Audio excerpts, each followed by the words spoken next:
A ver, Mariana, ¿ustedes tienen esperanza en que ocurra algo parecido, aun y cuando, por eso subrayo de que hay un interés personal del presidente para mantener en la cárcel a Rosario?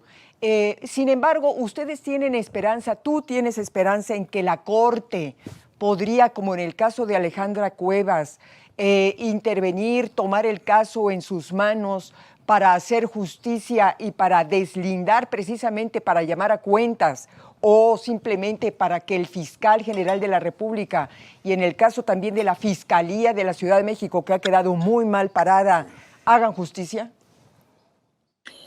Pues es una pregunta que, por supuesto, siempre voy a mantener la esperanza como hija.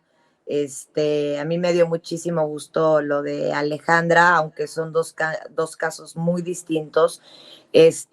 Lo que me da muchísimo coraje, y la verdad sí me tiene muy enojada, es que vemos en cada uno de los casos que estas decisiones no se toman por tintes jurídicos.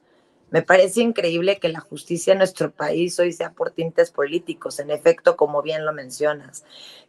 O sea, es triste que tengamos que llegar hasta la Suprema Corte de Justicia para que se haga justicia, cuando abajo de la Suprema Corte se tendría que hacer justicia desde los tribunales, desde los jueces de control, desde los jueces de amparo, que aquí hay que reconocer que el noveno tribunal colegiado y el tercer juez de amparo se han bueno, comportado con muchísima altura, pero como bien se lo dijo en efecto al presidente de la República, mi madre, en su carta, sí, en efecto regresamos de este viaje, porque como él lo dice desde Palacio Nacional, el que nada debe, nada teme, lo repite todo el tiempo.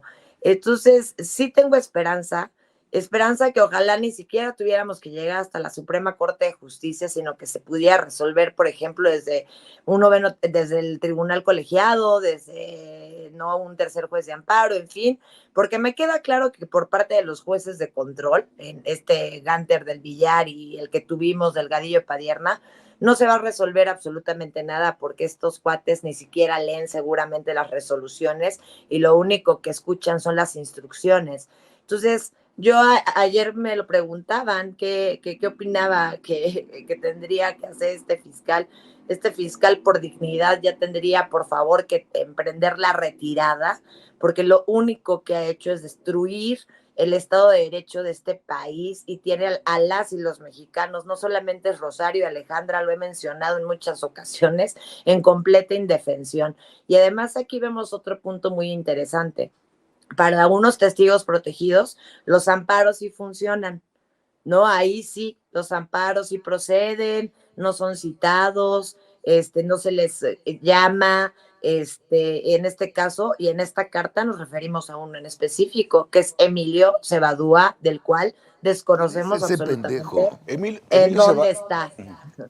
¿Quién es? Emilio Cebadúa era el número, Cebadúa. era el colaborador quizás más cercano, acaso el más cercano, o uno de los más cercanos de Rosario cuando era secretaria de Desarrollo Social y luego secretaria de Desarrollo de la SEDATU, ¿no?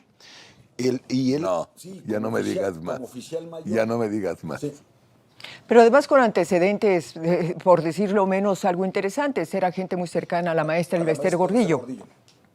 O sea, realmente ese es el vínculo. Es decir, un político. personaje oscuro, a mí, en mi opinión, un personaje oscuro siempre, Y en traidor. toda su trayectoria política.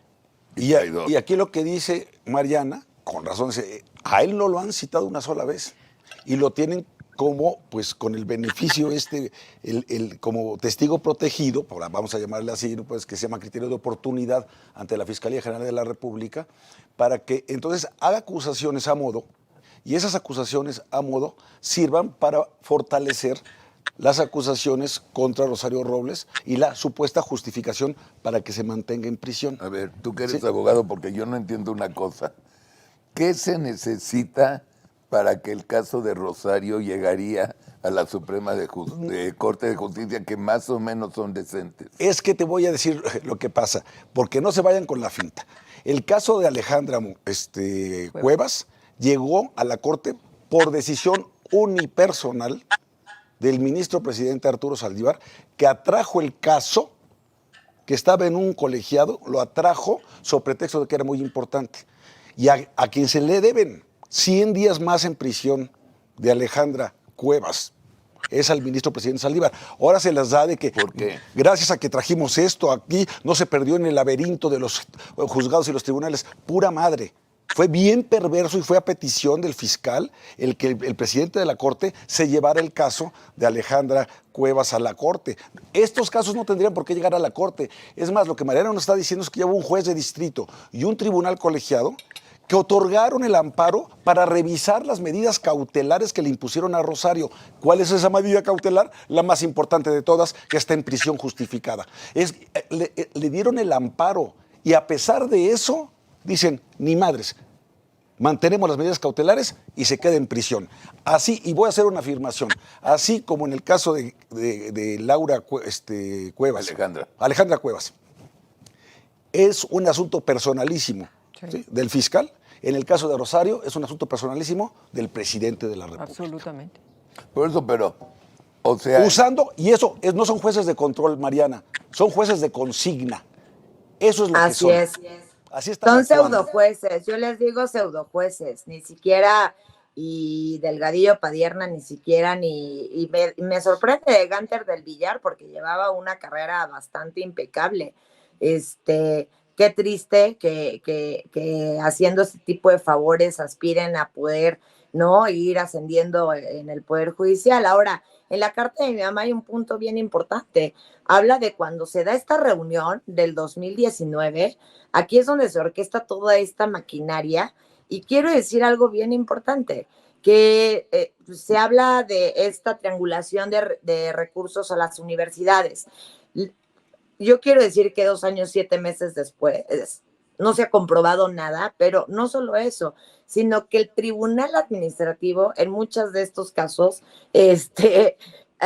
ya sufrieron varios reveses, ¿no? El fiscal general de la República, pues porque en efecto lo he dicho, lo he señalado con mucha contundencia, y Javier, no me vas a dejar mentir, la justicia no puede ser de dichos, tiene que ser de hechos, y no puedes vivir en estas farándulas, porque lo que hace el fiscal general de la República con la justicia es un circo. Entonces, en donde, ven, firma una hoja en blanco, di lo que yo quiero que digas, no, porque posteriormente pues pasa lo que por ejemplo pasó con Emilio Lozoya, lo que pasó con la señora Alejandra, pues se debe también a una filtración. No sabemos si no se da esa filtración en donde vemos un fiscal queriendo intervenir en cómo va a emitirse una resolución, que es tristísimo ese intento de intervención. No sabemos si se hubiera dado esta liberación. Lo que es muy, muy, muy vergonzoso es que vemos un presidente de la República que da espaldarazos constantemente a un hombre que, por favor, no solamente es Mariana, Alejandra, sino un país completo que no cree en el fiscal general de la República y se siente avergonzado de un hombre de ese talante.